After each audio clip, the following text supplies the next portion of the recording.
A sharp wind snapped American and regimental flags. Thousands of soldiers stood on a grassy field next to the gurgling waters of Potomac Creek in Northern Virginia.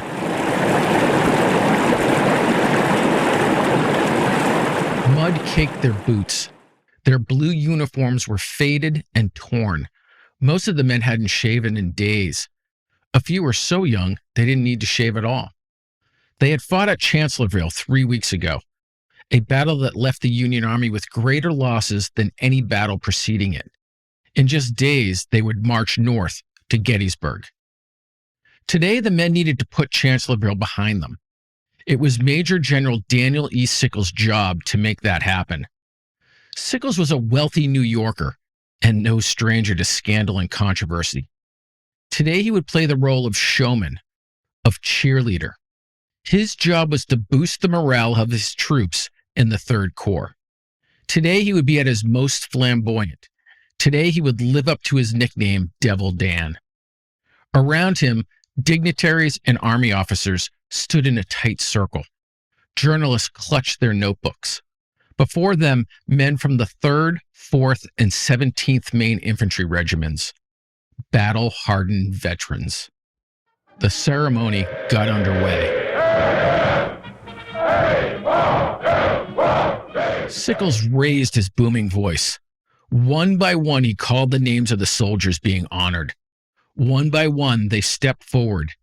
He pinned the Kearney Cross of Valor to their chests, a medal for courage, for acts of extraordinary bravery at Chancellorsville.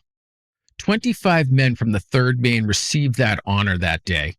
Among them, Corporal Henry Harrison Shaw of Company D.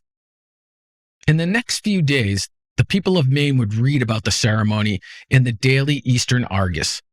The newspaper would declare this a victory for the Maine regiments.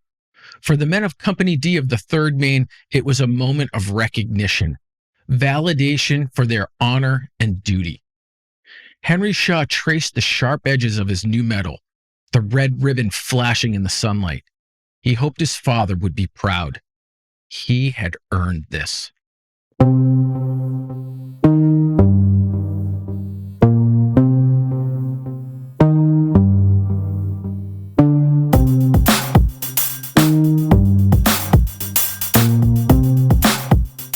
Hello, and thanks for joining us for the 5th episode of Company D, the history podcast that uncovers the forgotten stories of the everyday soldier in the American Civil War.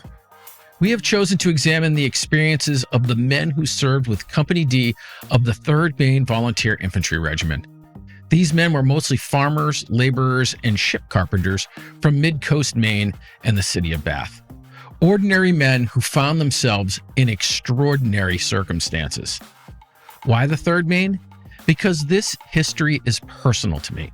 My great-great-grandfather, Charles F. Snell, volunteered with Company D at the tender age of 18. He wasn't from Maine. He grew up in Dedham, Massachusetts. But when the war broke out, he was visiting his older brother in Bath. In a moment of patriotism, he joined the 3rd Maine. His diary from those years became the foundation and inspiration for this podcast.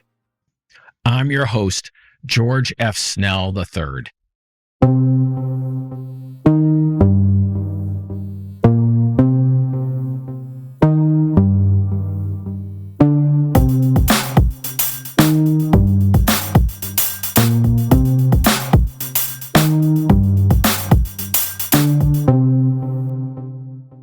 Today on Company D, we uncover some fascinating history, the lost origins of the first black township in the United States, and the Union soldier who played such a crucial role in that forgotten story.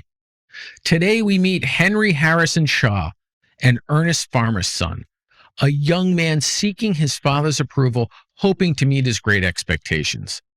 Here was a man who would earn his place on the battlefield, a son who would become a Republican operative in the occupied South, a man who would shed his past and reforge himself from a Union soldier to a Southern gentleman. But Henry had another role, one that is underappreciated and nearly forgotten, a mere footnote in a much larger legacy.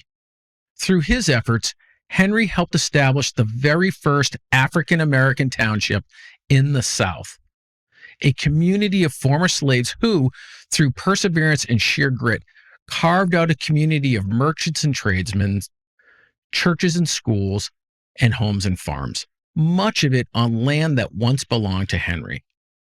But first, let's go back in time a bit.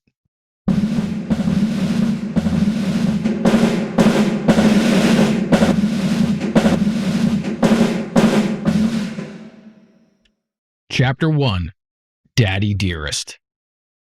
As we've learned from past episodes of Company D, leadership in the 3rd Maine was never simple, but it became complicated in the winter of 1862.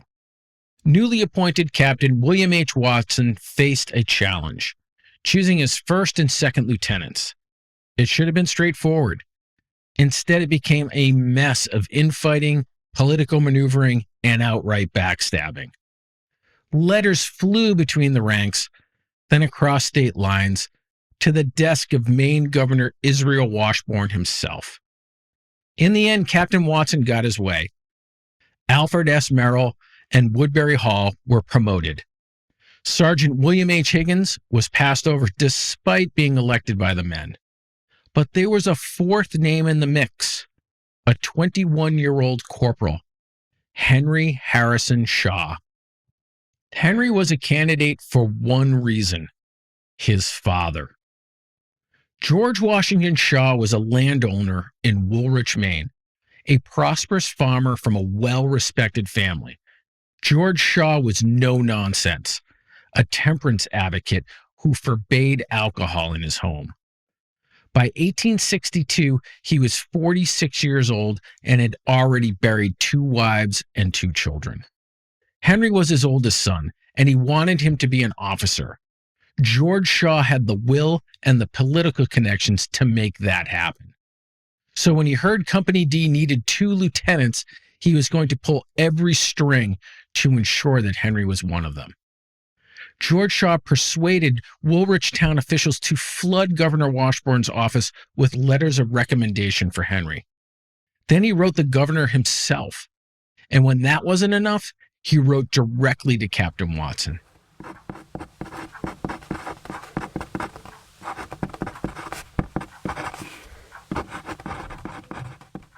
Watson knew exactly what was happening. In his own letter to Governor Washburn, dated February 5th, 1862, he laid it out plainly. I have received letters from different parties in Maine with references to the office of 2nd lieutenant. The last one was from Mr. Shaw, who it seems is very anxious that his son Henry H. Shaw should have the place.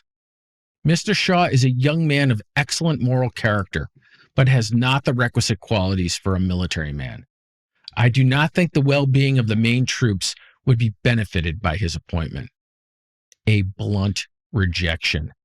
Henry Shaw was passed over, but George Shaw wasn't done yet. Chapter 2, A Grief-Filled, Chaotic Childhood.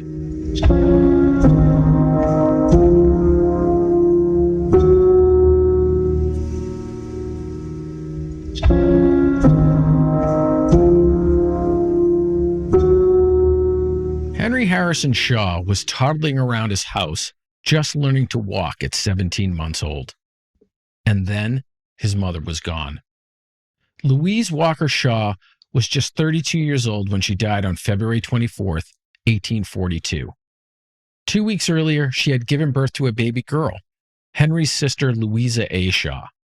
Whether his mother died from complications of childbirth or a lingering illness, we don't know. She was buried at Nequasset Cemetery in Woolwich, and little Henry was left without a mother. For a few months, Henry still had his baby sister. Then on August 11th, 1842, just 6 months after their mother's passing, she was gone too. Louisa A. Shaw never saw her first birthday. Mother and daughter reunited in death. Henry was left alone with his father, George Shaw.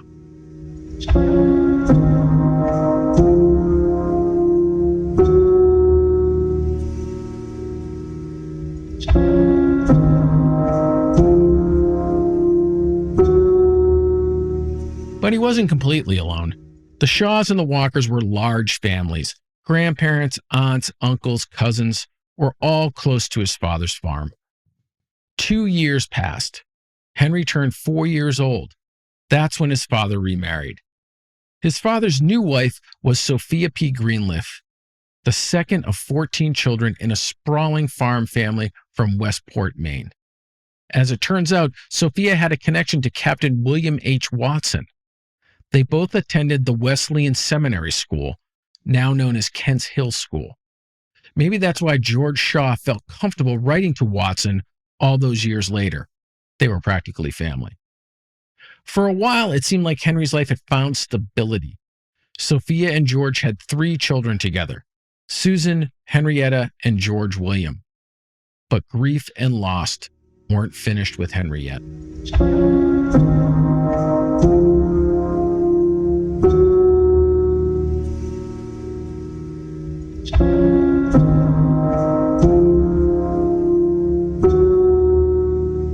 In April 1847, his half-sister Susan died before her first birthday. And 7 years later, in 1854, his stepmother Sophia followed. Henry was 14 years old and had already lost 2 mothers and 2 sisters. His father married again in 1856. His third wife was Eleanor Brookings, a 36-year-old woman who had lived with her parents until she became George Shaw's third wife. She would give him 3 more children, Nellie, Arletta, and Edward, and somehow outlived her husband. By 1860, Henry was 19 years old. He was still on his father's farm in Woolwich, living with his second stepmother and 2 infant half-siblings, and 2 more from his father's second marriage.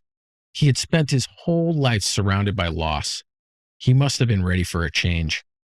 And there's no greater change than a civil war. Chapter 3, Nearly Bulletproof.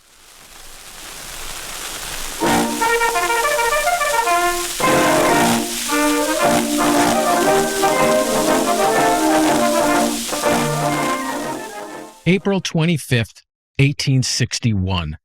At 20 years old, Henry stood 5 feet 8 inches tall, dark hair, blue eyes. He raised his right hand and took the oath. I, Henry Harrison Shaw, do solemnly swear that I will support and defend the Constitution of the United States against all enemies, foreign and domestic. He maintained a strong and steady voice, concluding with, "So help me God." He had just enlisted in Company D of the 3rd Maine Infantry Regiment.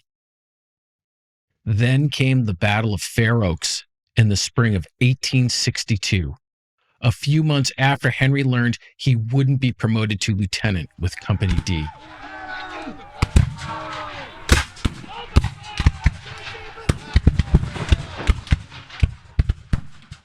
The Battle of Fair Oaks, also known as the Battle of 7 Pines, was one of the bloodiest engagements of the Peninsula Campaign, a disaster for the Union. The 3rd Maine faced its worst fighting yet, losing nearly a third of the regiment to death and injury. Colonel Henry J. Staples recalled the moment he ordered his men to charge. The regiment, cheering continually, rushed on the enemy with such impetuosity that they broke and fled at the first onset. Our brave boys, still advancing, threw themselves upon the ground halfway up the hill and fired upon them steadily. The rebels returned our fire with terrible effect at this point, and most of our casualties took place here. Henry was one of those casualties. Shot in the arm, he spent months in a general hospital in Washington, D.C. His father wasn't about to let a war wound go to waste. George Shaw wrote yet another letter to Governor Washburne on August 8, 1862. His argument was simple. Henry had fought. Henry had bled. Henry had done his duty. Now George wanted his son promoted. He has been steadily in the service and been wounded in battle, George wrote. I claim him a promotion to lieutenant in some of the companies now being raised. And then George name dropped. He claimed that former 3rd Maine Colonel Oliver O. Howard now a brigadier general, was backing Henry's promotion. What George might not have realized is that Howard had been severely wounded at Fair Oaks too, shot in the arm, just like his son, but in Howard's case, his right arm had to be amputated. When no promotion came, George wrote Washburn yet again on November 26, 1862. He reminded Washburn that they had discussed Henry in person and urged the governor to give his son a chance. Then he added a curious line. "I will reward you for any extra trouble if there be any," he wrote. Was he implying a bribe? Giving the governor a financial incentive to promote his son? Regardless, Henry was back with Company D in the spring of 1863 and still a corporal.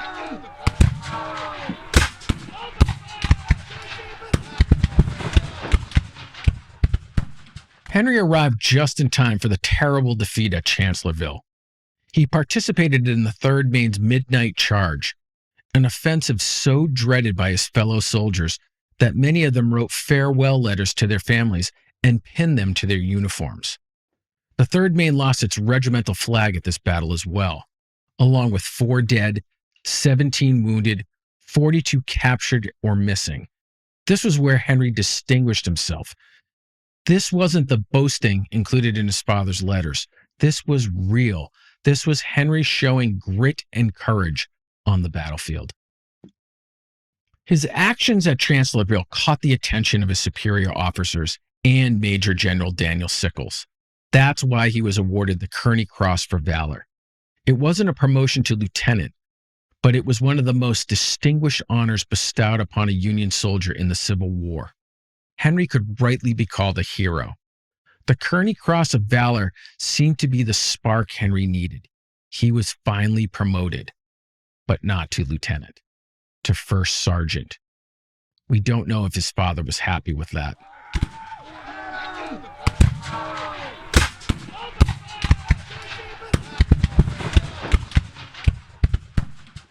Then came Gettysburg, the most intense battle of the war, and a turning point for the Union. Henry was among only 21 soldiers left with Company D. The once 100-strong Company D had lost 80% of its men to death, disease, injury, desertion, and transfers. Company D was combined with the remnants of Companies B, H, and I, units so decimated they no longer had any officers. The 3rd Maine experienced a double whammy at Gettysburg, fighting at Pritzer's Woods and then the gauntlet that was the Peach Orchard, a battle where the 3rd Maine was attacked from 2 sides simultaneously and where an entire company, Company K, was completely vaporized. And Henry was shot again, this time in the shoulder. A local Maine newspaper listed his wounds as severe. Henry was hospitalized for more than 3 months. On December 28, 1863, Henry re-enlisted for another 3 years. He was a hardened veteran by this time, with a reputation for mettle on the battlefield. He was only 22 years old. He was shot and wounded again at the Battle of Spotsylvania on May 11, 1864, shortly before his time with the 3rd Maine came to an end. It was again a serious wound, and one of the newspapers back in Maine reported him killed in action. The mistake must have sent chills through Henry's father and family back in Woolwich. While recuperating in the hospital on June 4th, Henry was officially transferred to Company A of the 17th Maine Infantry Regiment. 4 months later, on October 8, 1864, he was discharged because the 17th Maine had too many sergeants and no place for a wounded veteran among its ranks. It's unclear if Henry ever reported for duty with the 17th. Regardless, Henry was honorably discharged and left the Union Army without ever becoming an officer. Later in his life, Henry said he was wounded 4 times in the war. He was shot once in the left leg, once in the right, and shot twice in the left shoulder. One hopes his father was proud of his son. One thing is for sure. Captain Watson's assessment that Henry didn't have the qualities for a military man, that was dead wrong. Chapter 4, A Sort of Homecoming.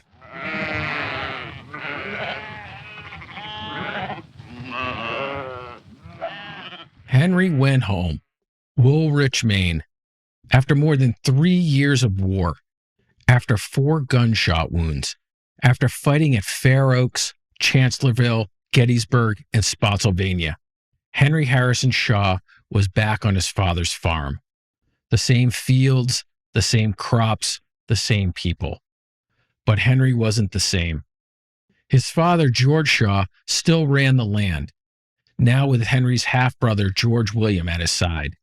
His second stepmother, Eleanor, still managed the household.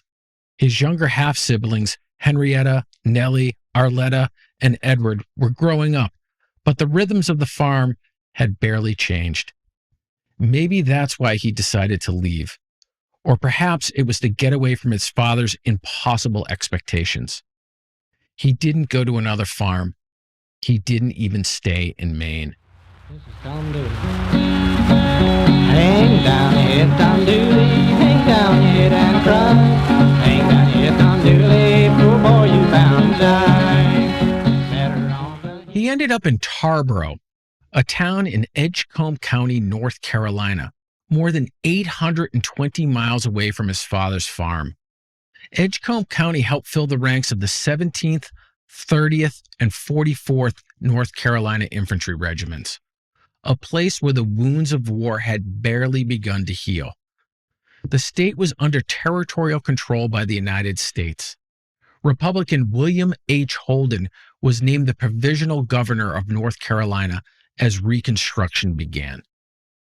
Reconstruction was a period of extreme turbulence following the Civil War, when the United States government sought to reintegrate the former Confederate states and to establish rights and protections for millions of newly freed Black Americans. Tarboro was a town just over 1,000 people along the Tar River in the heart of North Carolina. Before the war, Tarboro thrived on cotton. Plantations in the upland region stretched for miles. The town's economy was built on the backs of enslaved laborers. But after the war, Tarboro changed. Now its population was a majority Black, newly freed men and women fighting for their place in a hostile South. The town was occupied by the Union Army, and Northerners like Henry moved in to help govern during the occupation. It's unclear what brought Henry to Tarboro. However, he was likely a member of the Union League, an organization founded in 1862 that, after the war, played a significant role in organizing Black political participation and protecting the rights of freedmen in the South. Governor Holden was the head of the Union League in North Carolina. Tarboro was simmering with tension, resentment, and divided politics, and Henry Shaw, the decorated Union soldier, was about to step into the middle of it. Better on the hillside, stop her with your knife. Hang down here, Tom Dooley. Hang down here and cry. You killed poor Laurie Forster, and now you're bound to die. Chapter 5, Southern Change Gonna Come at Last.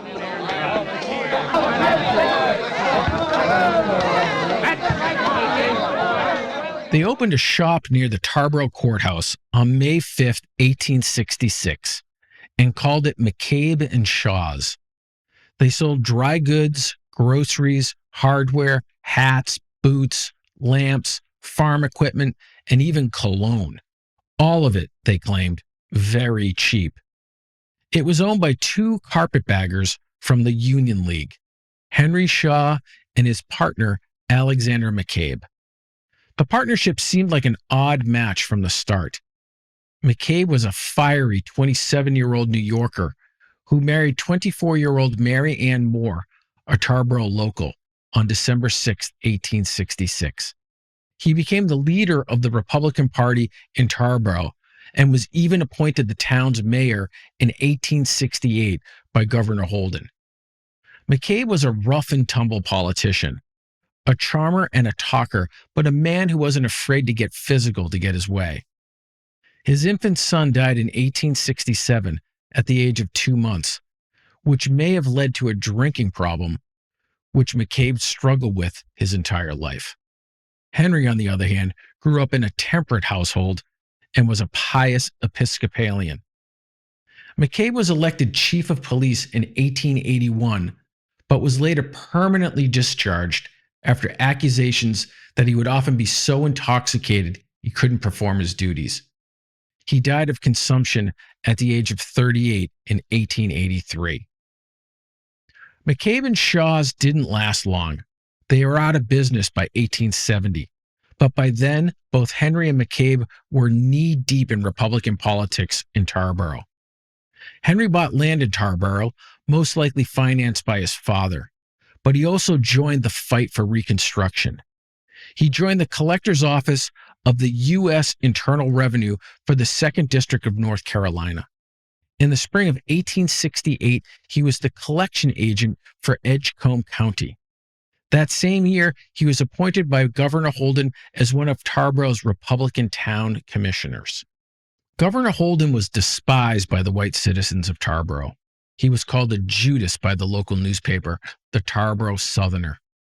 The Tarboro Southerner was openly hostile to Reconstruction and published vicious attacks on black political power, the federal occupation, and Republican reforms, often dripping with racism and white supremacist rhetoric. Surprisingly, the Tarboro Southerner gave the benefit of the doubt to Henry's appointment, despite having misgivings about his motives and loyalties. In the fall of 1868, Henry returned home to Maine, not for good, but for a wedding. On October 19, 1868, he married Mary Ellen Hawes, a 24-year-old farmer's daughter from Winslow, Maine. She was the only daughter of 4 children born to Ebenezer and Sophia Hawes. They didn't remain in Maine for long. They were soon back in Tarboro. But when it was time for their first child to be born, Mary went home to Maine. Their son, Howard, was born in Winslow in 1869. A decade later, their daughter Annie was born, also in Maine. Upon his return to Tarboro, Henry was appointed deputy postmaster of the town, another a political appointment. He moved the post office into the former storefront once belonging to McCabe and Shaw's. Somehow, the Union soldier was turning into a Southern gentleman. Chapter 6. Southern Man, better keep your head.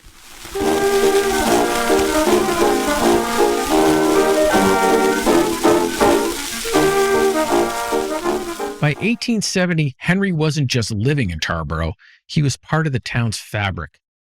He lived with his wife, Mary Ellen, and 10-month-old son, Howard, in a town still wrestling with the ghosts of war.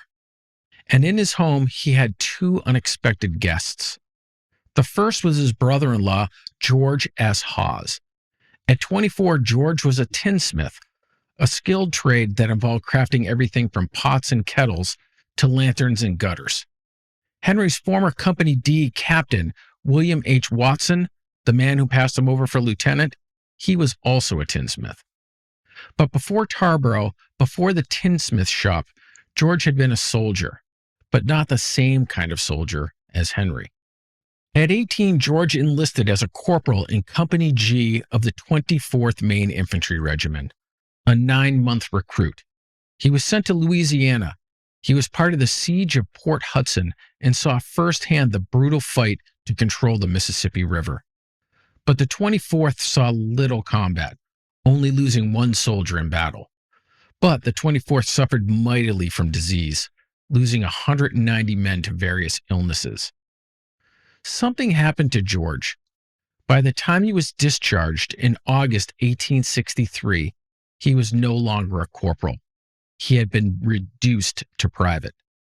Non-commissioned officers could lose their rank for many reasons: neglect of duty, misconduct, disobedience, or sometimes for no reason at all, just routine administrative reshuffling. What happened to George? We don't really know. After the war, he moved to Tarboro to live with Henry and his sister. He would stay there more than a decade, with his wife Ellen joining him from Maine. They had a daughter, Grace, who was born in Tarboro. George eventually returned to Maine. We know that he respected his brother-in-law immensely, so much so that he named his firstborn son Henry Shaw Hawes. Mary Hammond, a 34-year-old black woman born in Virginia, was also living with Henry at that time. She couldn't read or write, like so many freed people after the war. There's no record of how long she stayed, no trace of where Mary went before or after her arrival with the Shaws. Only this: she worked as a domestic servant for the Shaws in a town where black labor had once been forced. Yet she continued to serve a white family. What it meant to be free in Tarboro in 1870 was very complicated. But maybe Mary Hammond was partly responsible for what happened next in Henry's life. Maybe her presence and influence, however subtle, changed Henry's perceptions of the black community in Tarboro. 7 Reverie, played by the Metropolitan Orchestra.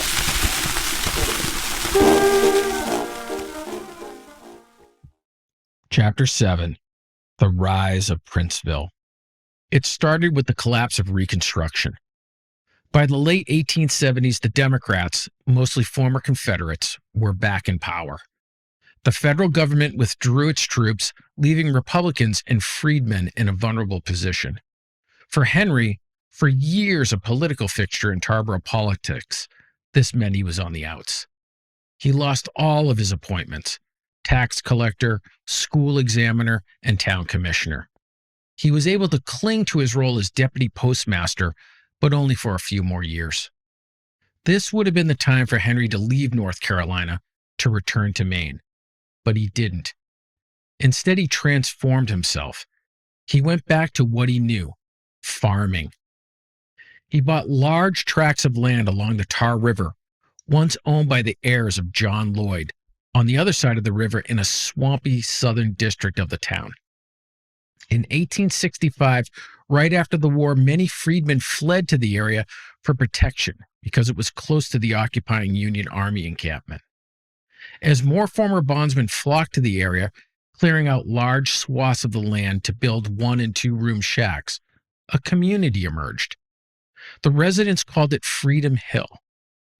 At first, the white citizens on the other side of the river supported Freedom Hill, not wanting to intermingle with the black population, but wanting them close enough to work on their farms and in their shops.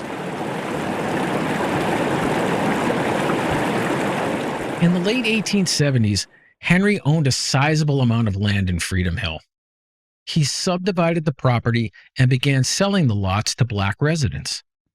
The parcels were transformed by the residents into homes, farms, shops, churches, and a school. By 1885, the town changed its name to Princeville and incorporated, becoming the first independently owned African American community in the United States. Black residents of Princeville included Orrin James, a Princeville mayor who also owned a grocery store and a saloon, and who the Tarboro Southerner reluctantly admitted in 1906 was well-to-do. There was Robert S. Taylor, the community's first school teacher, who became a justice of the peace and later a 2-term state senator. And Henry C. Cherry, who was the first black legislator to serve in the North Carolina legislature. After a decade of government service, Henry hadn't made much of a difference in Tarboro. But with these land sales, whether he knew it or not, he was enabling the foundational bedrock of what would become a vibrant black community in Tarboro.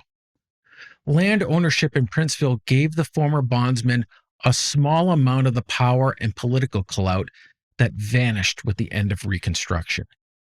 It was a start, a new direction forward for them to carve out a life for themselves in the growing hostility in the South. All because of a former Union sergeant, a man shot 4 times in the war by the Confederates, who were now back in power. By the end of the 1880s, Henry entered a new stage of his life. He became active in the Cavalry Church and opened Shaw's Market, a butcher shop in town. He had a daughter, Annie, and his half-sister Henrietta traveled south from Maine to live with him, likely to help with the new baby. The Shaws weren't carpetbaggers anymore. Back in Maine, Henry's father, his demanding, hard-charging old man, was fading. On February 17, 1893, George Washington Shaw died of tuberculosis. He was 78 years old. His father was buried in Nequasset Cemetery in Woolwich, alongside his first two wives. Henry likely made the trip home for his father's funeral. The cold winter winds whipping off the Gulf of Maine, there to remind him that he was now more North Carolinian than Mainer. Chapter 8. The End Isn't Easy.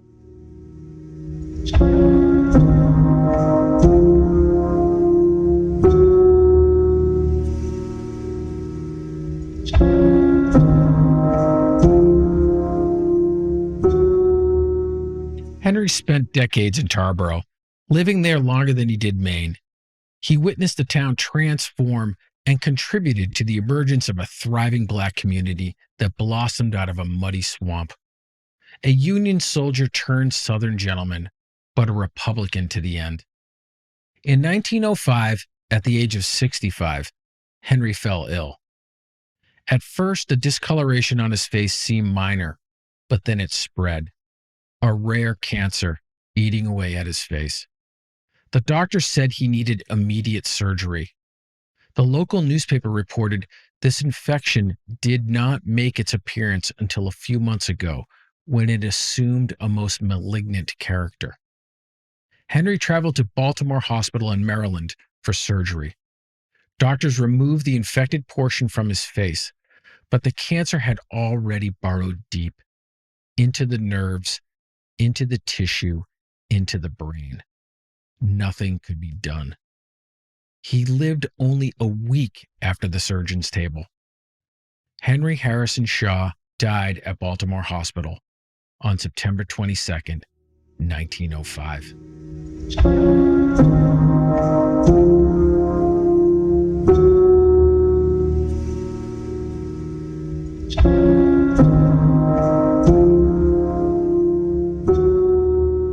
They didn't remember him as a former enemy. They remembered him as one of their own. We venture the positive assertion that during his residence here of 20 years, no person has ever heard him utter an unkind word about his neighbor. His funeral was held at the Calvary Episcopal Church in Tarboro. A crowd gathered.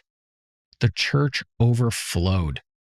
A Union soldier was buried in a Southern churchyard, shot 4 times in the war, and yet he died a beloved citizen of the South, honored and respected even by the men who once tried to kill him.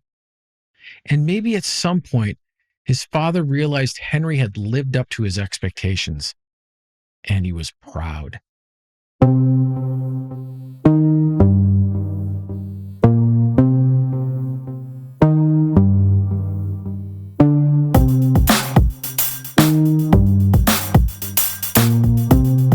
That brings us to the end of another episode of Company D.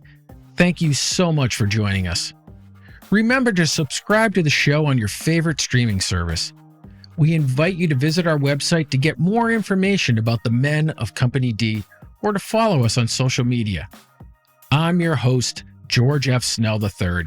See you next time.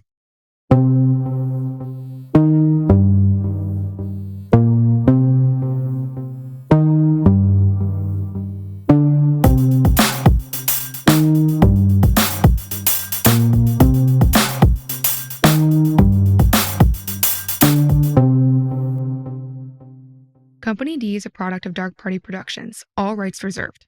Unauthorized retention, duplication, distribution, or modification of copyrighted materials is strictly prohibited by law. Company D is written, hosted, and produced by George F. Snell III.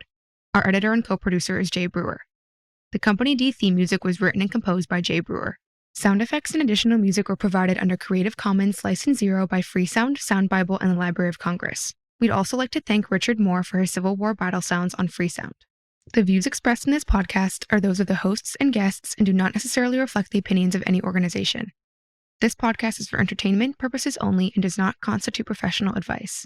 The content is provided as is with no guarantees of accuracy, completeness, or timeliness.